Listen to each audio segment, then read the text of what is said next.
Hi hello welcomes to Kani's kitchen. இன்றைக்கி நம்ம பார்க்க போகிறது ரசம் எப்படி வைக்கிறதுன்னு பார்க்க போகிறோம். இதுக்கு தேவையான பொருள் என்னென்ன அப்படிங்கிறத நம்ம எடுத்துக்கலாம். ஒரு மிக்ஸி ஜார் எடுத்துக்கலாம். அதில் ஒரு கைப்பிடி அளவு கருவேப்பிலை, கொஞ்சமாக கொத்தமல்லி, மிளகு,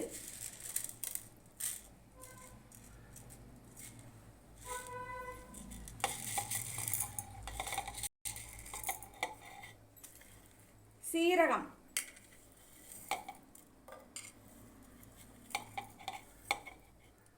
பூண்டு 5 பல்லு, பழுத்த ஒரு தக்காளி. அவ்வளோதாங்க. எல்லாத்தையும் போட்டு இப்போ நம்ம மிக்சியில் அரைச்சிட்டு வந்துடலாம். இப்போது அரைச்சிட்டு வந்தாச்சு. இதில் 50 கிராம் புளி எடுத்துருக்கிறேன். அரை மணி நேரம் ஊற வச்சுருக்கிறேன். இந்த புளியை நல்லா கரைச்சி விட்டுக்கலாம். இப்போ நம்ம அரைச்சி வந்தோம்ல, மிளகு, சீரகம், பூண்டு, கருவேப்பிலை, கொத்தமல்லி, தக்காளி எல்லாத்தையும் இதோடு சேர்த்து மிக்ஸ் பண்ணிக்கலாம். தேவையான அளவு தண்ணி சேர்த்துக்கலாம்.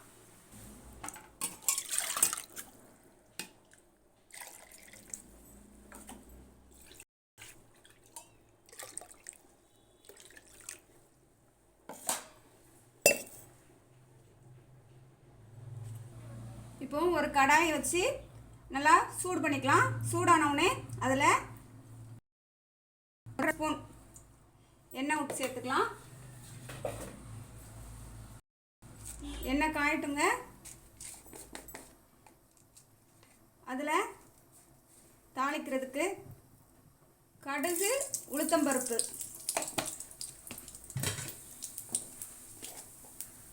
நல்லா பொரியட்டும். சிறிதளவு வெந்தயம்,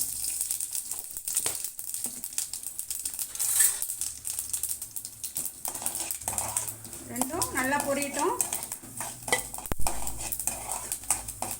கலர் அப்படியே சேஞ்ச் ஆகணுங்க. எடுத்து வச்சிருக்கிறேன்.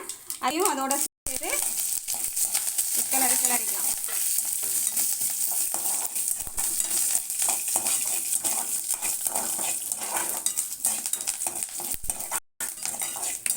இப்போ நம்ம கரைச்சி வச்சுக்கிற புளி கரைசலை இதில் சேர்த்துடலாம்.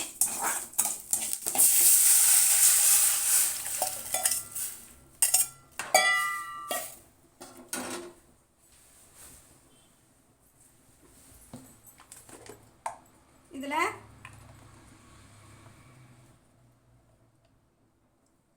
கொஞ்சமாக மஞ்சள் தூள், சிறிதளவு பொடி,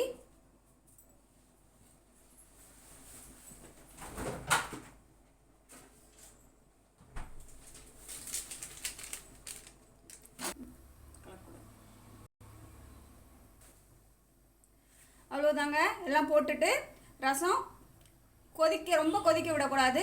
லைட்டாக சுற்றி நுர வந்த உடனே அதை இறக்கி நம்ம ஊற்றிட வேண்டியதான். பாருங்கள், அழகாக நுரக்கூறி வந்துருச்சு. இப்போ இதை தூக்கி ஊற்றிடலாம்.